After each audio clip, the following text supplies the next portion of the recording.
So this is a recent purchase of a property. It's a complex property and lots of different levels, but it's a very good looking architecturally designed property. There are 3 bunkers down on the lower ground floor that are underneath the pavement. So they're obviously historically, well, actually it was a baker's originally. Historically, this would have been brick and ventilation would have allowed the vapour to be removed, but it's been covered in a cavity membrane system, and we'll have a look at that at the end. But only one of these cupboards has a particular problem, and you'll see when we have a look more closely that it's all at the about 1 foot above the floor level in a circular ring, and it looks like a leak. Condensation is the other thing that can cause water to look like a leak when you get condensation on a solid floor, and that was my working hypothesis, and we'll have a look at the end. So this is the wall. It's plasterboard. When you knock it, it's got a hollow sound, and actually later on I find out that the base of the wall, where there's a change in colour, there's actually a change in plasterboard. I was able to put my hand in underneath and feel it. If I was representing the buyer of a property, I wouldn't have had the level of access to the other side of this wall that I did have, which is why I really hesitate from acting for buyers because of the restrictions that you have. A vendor's not going to be very happy about opening up a section of plasterboard. So this does appear to be a gap between the floor and the timber skirting board. The skirting board was made of MDF. It was slightly enlarged, but not to the extent that you would think that it was sodden or had ever been sodden. Interestingly enough, only some of this wall was damp at the time of the survey. It is summertime though, and things can be quite different in summertime. There are 3 things to consider. One is obviously the penetrating damp, the water from above percolating down. There's the potential leak from the mains water or the water softener or any, or in fact there was also air conditioning there. And then condensation. So this is looking through a thermal imaging camera, and there's obviously a lot of heat at the loss. There's a lot of heat loss at the base of the wall, which is not unsurprising. The base of a wall tends to be a lot colder than higher up, which is why you tend to get condensation. And also evaporating water will cause heat loss, so it becomes self-fulfilling. But I open it up, I'll have permission from the owner, and there indeed is the cavity membrane, and looking down, this is actually looking down, there's actually quite a long drop between the bottom of the floor and the base of the wall where the cavity membrane is, and there are no signs of water being in that area, no immediate contact between the plasterboard and the base of the wall, which would have been potentially a source of water. So that's why I don't think it's actually penetrating damp. I don't think it's coming around the outside and then in through the envelope. I'm going to trust that whoever put in the cavity wall did it correctly. So there's a lot of exposed pipework, and there's green corrosion, which is a sign of past condensation, which is leading to me to believe that there's condensation forming on the floor, and then because it's obviously an impermeable floor is being redistributed across to all sides. There is water in the water softener, and there's a sort of automatic drain system, but inevitably there will be some extra vapor in the area because of the water softener. I don't think that's necessarily a concern. I think the solution is to sit a dehumidifier in this area and a fan and dry it out, and then also stop the walls from touching the floor by cutting them back, And because all of the base of the wall has been damaged, you could quite easily remove the base section of plasterboard and reinstall more plasterboard. So this is looking at another element on the ground floor. I don't think this is connected. This appears to have been damp proofed in the past, and there appears to be a crack in the damp proofing. And I actually go in next door, which has a pub, and they have an area as the toilets are the other side of this, and they've had numerous leaks, including one only 2 weeks ago, but that wouldn't have caused this. So in the other bunkers, that brown staining suggests that water is coming from above. Now, there are two reasons that could cause that, in my opinion. One is from the percolating water from above, that's penetrating damp, but that would be because the cavity membrane is unsealed, but also you can get condensation forming within the cavity. So I think that's the cause of condensation within. It's called interstitial condensation, effectively. Upstairs, there's an issue with the floor. There wasn't a big enough expansion gap, easy to solve. There's an area of dampness. So this is one side of a wall, and here's on the other side of a wall. It was, in fact, damp at the time of the survey. And you can see that, so it's damp here, and some staining. Now, I wasn't able to see the other side of this wall. It's on the ground floor, and there's a lower ground floor, but I suspect it comes from this roof. So if we look at the roof, so this roof is immediately above, and water can percolate in through, and you see the damaged bitumen felt.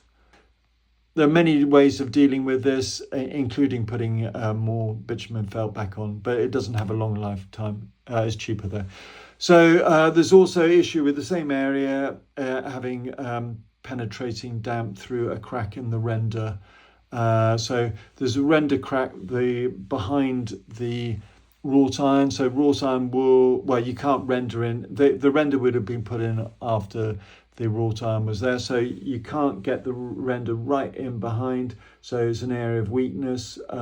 Personally, I think you're better off replacing that with plastic and to render it properly before doing that. There was also a crack further up, and also the planter itself could allow some water in. It's difficult to tell. I mean, personally, I think you're better off having a gap between the wall and the planter, just so that it stops the water passing across, but obviously we can't see that. But the dampness at that point is relatively minor inside compared to the other issues you have. So it's up to you whether you want to disturb the planter and the tree inside. So I tested to see whether there was a leak on the water system, but unfortunately this is recording the mains water movement, and it's within the property, so it won't account for the section from the outside through to the water meter. You could potentially have a leak there, but I doubt it. So now this is in next door, and we can see the toilet area and the leak. We had a good chat with the owner there, and as she rightly points out, the cardboard on the floor is not damp, so therefore there is not an ongoing damp issue, but there have been leaks, and there was a very strong. So back inside the flat now, so the excess vapor is the primary issue. There was no kitchen extractor fan, or at least there was a bathroom extractor fan in the kitchen, but it wasn't being used because obviously no one knew where to switch it on from. But even if it was used, it's running at 23 litres a second. It needs to run at 60 litres a second to be adjacent, but it's an open plan room. And it was relatively noisy. I just don't think anyone ever uses it. I think you're better off having a quiet fan that people use than a noisy fan that no one ever uses. And or cook with tops on pots and pans, turn the flame down, and or use a dehumidifier. Either use a dehumidifier where you've got the damp issue, so obviously in the that cellar area, bunker, and or where you're producing the vapour. There was issues with it. So the bathroom extractor fan is only running at 3 litres a second in this bathroom, and it should be running at 15 litres a second. So clearly that's not enough. And you want to keep the door closed. So have a listen to the data logger section, but be aware that it's summertime and the data isn't going to identify the worst of the issues. So here are the data loggers. It's at damp.ai/detect. You can load it yourself. You can upload all your data. Unfortunately, it isn't being made for Govee at the moment, but I do plan to do it when I find some time. I'm giving everything away, so bear with me. So this is for the bedroom and the bathroom. I'm going to assume the same amount of vapour throughout the property, and so I've put in the 20 degrees centigrade being the temperature of actually down in the basement, probably warmer in the bedroom, but that helps us identify the surface relative humidity. And you have to understand that even if your data logger says the relative humidity is 65%, if it's much colder on the surface, so there's relative humidity will be higher. For every 1 degree centigrade drop in temperature, you have to increase the relative humidity by about 5%. Having lived in Hong Kong, I think you probably understand these things better than most people do.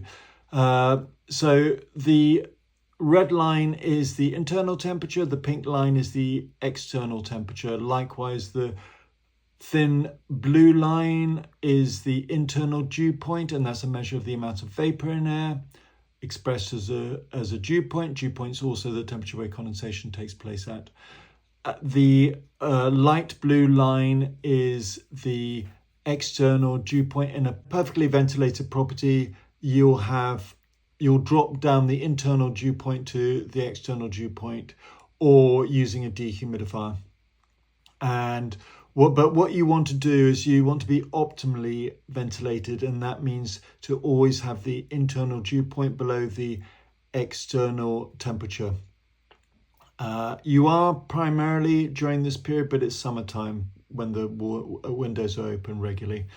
The other thing to look at is the line at the base of the wall, which is the dew point differential, and the dew point differential is the difference between the dew point in one room compared to another room. In this case, compared to from bedroom to bathroom. If it's above the line, you've got more vapour in the bedroom. If it's below the line, you've got more vapour in the bathroom. And in this case, you can see it's vapour in the bathroom virtually the whole time. And really, you would expect the majority of the vapour should be dissipated within about half an hour of closing a door and keeping the extractor fan on. If it's constantly too much vapour there, then hopefully it means that you're keeping the door closed, but inevitably you have to open it from time to time. So anyway, by and large, it's telling me that there's insufficient ventilation. You'll see a lot more in winter, but I wouldn't wait until then to run your dehumidifiers. I would personally have 2 in your property, one in that bunker with a fan going and one in the kitchen while you're cooking without using a ventilator. Probably those would be the primary areas. Also think about the floor upstairs.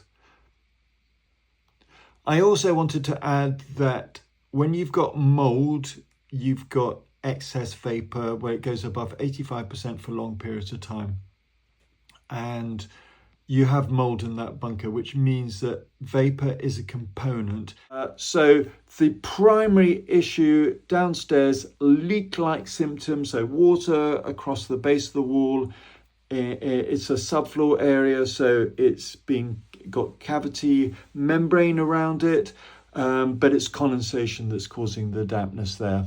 There is a theoretical risk of penetrating damp from underneath coming back round, but I highly doubt it, and it would be relatively expensive to have the cavity membrane replaced.